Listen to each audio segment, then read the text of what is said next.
اب کیا کافر یہ خیال کرتے ہیں کہ وہ میرے بندوں کو میرے سوا اپنا کارساز بنائیں گے تو میں خفا نہیں ہوں گا؟ ہم نے ایسے کافروں کے لیے جہنم کی مہمانی تیار کر رکھی ہے۔ کہہ دو کہ ہم تمہیں ایسے لوگ بتائیں جو اعمال کے لحاظ سے بڑے نقصان میں ہیں۔ یہ وہ لوگ ہیں جن کی دوڑ دھوپ دنیا کی زندگی میں برباد ہو گئی اور وہ یہ سمجھے ہوئے ہیں کہ وہ اچھے کام کر رہے ہیں۔ یہ وہ لوگ ہیں جنہوں نے اپنے پروردگار کی آیتوں کو نہ مانا اور اس کے سامنے جانے سے انکار کیا، تو ان کے اعمال ضائع ہو گئے۔ سو ہم قیامت کے دن ان کے لیے کچھ بھی وزن قائم نہیں کریں گے۔ یہ ان کی سزا ہے، یعنی جہنم، اس لیے کہ انہوں نے کفر کیا اور ہماری آیتوں اور ہمارے پیغمبروں کی ہنسی اڑائی۔ جو لوگ ایمان لائے اور عمل نیک کیے ان کے لیے بہشت کے باغ بطور مہمانی ہوں گے، ہمیشہ ان میں رہیں گے اور وہاں سے مکان بدلنا نہ چاہیں گے۔ کہہ دو کہ اگر سمندر میرے پروردگار کی باتوں کے لکھنے کے لیے روشنائی ہو تو قبل اس کے کہ میرے پروردگار کی باتیں تمام ہوں سمندر ختم ہو جائے، اگرچہ ہم ویسا ہی اور اس کی مدد کو لائیں۔ کہہ دو کہ میں تمہاری طرح کا ایک بشر ہوں، البتہ میری طرف وہی آتی ہے کہ تمہارا معبود وہی ایک معبود ہے۔ تو جو شخص اپنے پروردگار سے ملنے کی امید رکھے چاہیے کہ عمل نیک کرے اور اپنے پروردگار کی عبادت میں کسی کو شریک نہ بنائے۔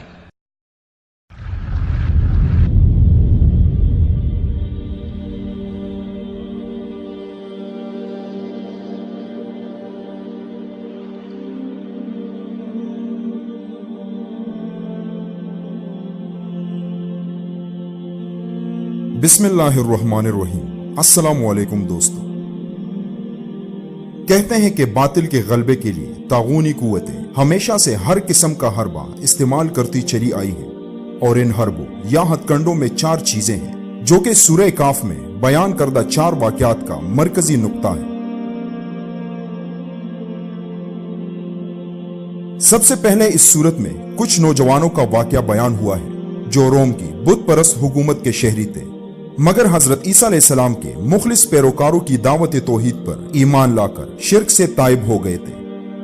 انہیں یہ اندیشہ تھا کہ بت پرست حکومت کو جب یہ پتہ چلے گا تو وہ انہیں سنسار کر دیں گے یا بالجبر دوبارہ بت پرست بنا دیں گے۔ رومی سلطنت اتنی بڑی اور اتنی طاقتور تھی کہ اس سے بچ کر بھاگنا بظاہر ناممکن تھا، مگر وہ اللہ پر بھروسہ کر کے ایک غار میں جا چھپے۔ اللہ تعالیٰ نے ان پر یہ کرم کیا کہ انہیں ایک مدت کے لیے سلا دیا۔ 1 صدی سے زیادہ کے اس عرصے میں دنیا بدل کر کچھ سے کچھ ہو گئی۔ دوستو، پہلی بات تو یہ ہے کہ اس وقت کے صاحبان اقتدار یا حکمرانوں نے جبری آزمائش میں مبتلا کیا، یعنی اصحاب کہف اپنے دین بیزار حکمرانوں کے ظلم و ستم کی وجہ سے غار میں جا کر چھپ گئے۔ یہ دنیا اسباب کے اصول پر بنائی تو ضرور ہے، مگر وہ اس کے پابند نہیں۔ اس سے زیادہ بڑا اور اہم سبق یہ ہے کہ یہ دنیا کی زندگی اللہ تعالیٰ کے نزدیک اصل زندگی نہیں، بلکہ وہ زندگی موت کے بعد شروع ہوگی جب سارے مردے دوبارہ اٹھائے جائیں گے۔ اصحاب کہف کا واقعہ اس بات پر یقین کا ایک زندہ ثبوت ہے۔ چنانچہ تہذیب جدید کے اسباب اور دنیا کی رنگینیوں میں کھو کر خدا اور آخرت کو بھول جانے کا رویہ قطعاً درست نہیں، بلکہ ہر مشکل کو جھیل کر خدا پر بھروسہ کر کے اس کی پسند کی زندگی گزارنا ہی اصل مقصد ہے۔ تیسرا یہ کہ اسباب کی وجہ سے خدا کو مائنس نہیں کیا جا سکتا، کیونکہ وہ تو اسباب سے بلند تر ہے اور بار بار مداخلت کر کے یہ بتاتا رہتا ہے کہ یہاں اسباب سے بلند تر ایک ہستی موجود ہے۔ یہ واقعہ ایک تمثیل ہے۔ یہ تمثیل دراصل ان 2 گروہوں کی ہے جن کا ذکر اصحاب کہف کے واقعے کے فوراً بعد آیت نمبر 27 تا آیت نمبر 31 میں ہوا ہے۔ پہلا گروہ ان غریب، کمزور اور زیادہ تر اصحاب کہف کی طرح نوجوان صحابہ کا ہے جن کا کل سرمایہ یاد الہی تھا۔ دوسری طرف دنیا کی زیب و زینت پر مر مٹنے والے وہ کفار مکہ تھے جو اللہ کو بھول کر خواہشات کی پیروی کرتے ہوئے بے اعتدالی کی زندگی گزار رہے تھے۔ ایک دفعہ پھر اس تمثیل میں یہ واضح کیا گیا ہے کہ دنیا کی کامیابی کوئی کامیابی نہیں، یہ کسی لمحے بھی خاک میں مل سکتی ہے، اور آخرکار موت نے خود انسان کو خاک میں ملا دینا ہے۔ اس کے دھوکے میں آ کر خدا کی یاد اور اس کی ملاقات کو فراموش کر دینا اور دنیا کی حقیر پونجی پر تکبر کرنا سراسر نادانی ہے۔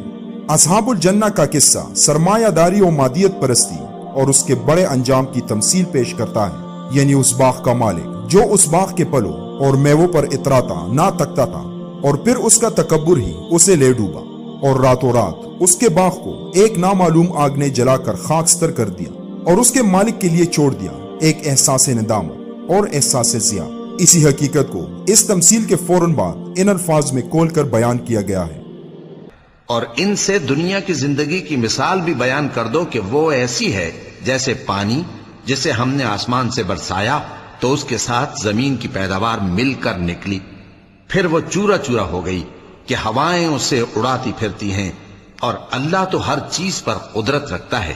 مال اور بیٹے تو دنیا کی زندگی کی رونق و زینت ہیں، اور نیکیاں جو باقی رہنے والی ہیں وہ ثواب کے لحاظ سے تمہارے پروردگار کے ہاں بہت اچھی اور امید کے لحاظ سے بہت بہتر ہیں۔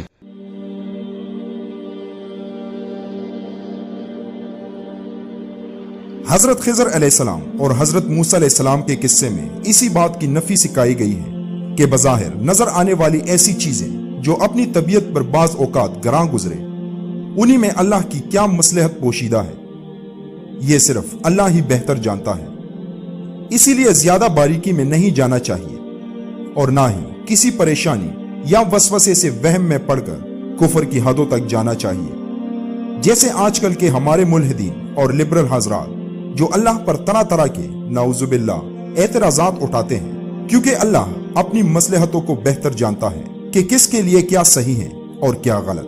یہاں یہ بات بھی واضح رہے کہ پہلے واقعے میں ہم نے دیکھا تھا کہ اللہ تعالیٰ صالحین کی مدد کرنے کے لیے اسباب کے خلاف بھی معاملات کرتا ہے، مگر چونکہ یہ دنیا عالم آزمائش ہے اس لیے ایسا بہت کم ہی کیا جاتا ہے۔ اس واقعے میں یہ بتایا جا رہا ہے کہ وہ زیادہ تر بندوں کی مدد اسباب میں رہتے ہوئے ہی کرتا ہے۔ بظاہر یہ اسباب عارضی طور پر ان کے خلاف ہیں، لیکن اپنے نتائج کے اعتبار سے معاملات کا فیصلہ آخرکار نیک بندوں کے حق میں ہوتا ہے۔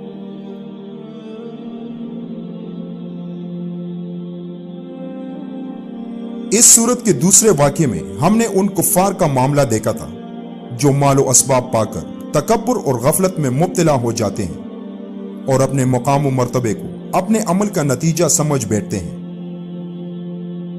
اس بات میں ذوالقرنین انسانی قوتوں اور وسائل کے استعمال اور صالح قیادت کا بہترین استعارہ نظر آتا ہے، جبکہ اس کے بالمقابل یاجوج ماجوج غیر معمولی قوتوں کے غلط استعمال اور فاسد طاقت کا اظہار ہے، یعنی اس وقت بھی وہ فساد اور قتل و غارت گری کرنے میں پیش تھے، اور آنے والے وقت میں بھی دنیا ان کے شر اور فساد کا نمونہ بننے والی ہے، اور ان کی یہ بے پناہ قوتیں صرف اور صرف شیطانیت کو پروان چڑھانے کے لیے ہی ہیں۔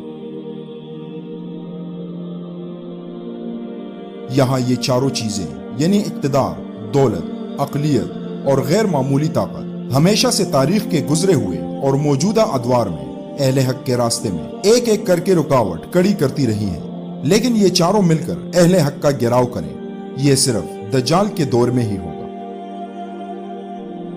سائنس کیا ہے؟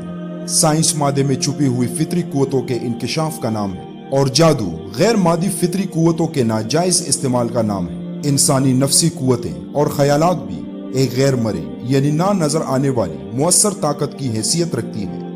باطل اور شر کے نمائندگان ان سب قوتوں کو اپنی اپنی حد میں تو استعمال کرتے ہیں، لیکن پھر بھی ان کے اندر فاصلہ بہرحال موجود رہتا ہے، اور اگر ایسا ہو کہ یہ تینوں شرعی قوتیں مل کر حق کو مٹانے پر تل جائیں تو اہل حق کے لیے ایک بہت بڑا فساد برپا ہو سکتا ہے، اور ایسا تب ہی ہوگا جب شر اور فتنوں کا سربراہ اور باطل و شیطانیت پرستی کا دیوتا خروج کرے گا۔ تب یہ سب شیطانی و دجالی طاقتیں یکجا ہو جائیں گی اور اپنے اس دیوتا دجال کی رہنمائی میں اہل حق اور اسلامی و دینی طاقتوں پر ٹوٹ پڑیں گی۔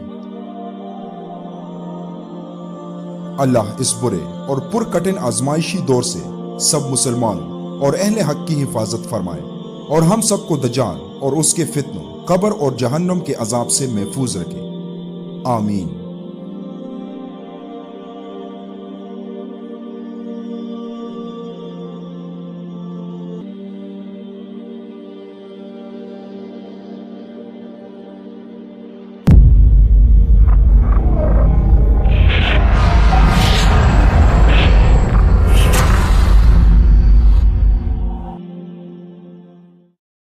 السلام علیکم ورحمۃ اللہ وبرکاتہ.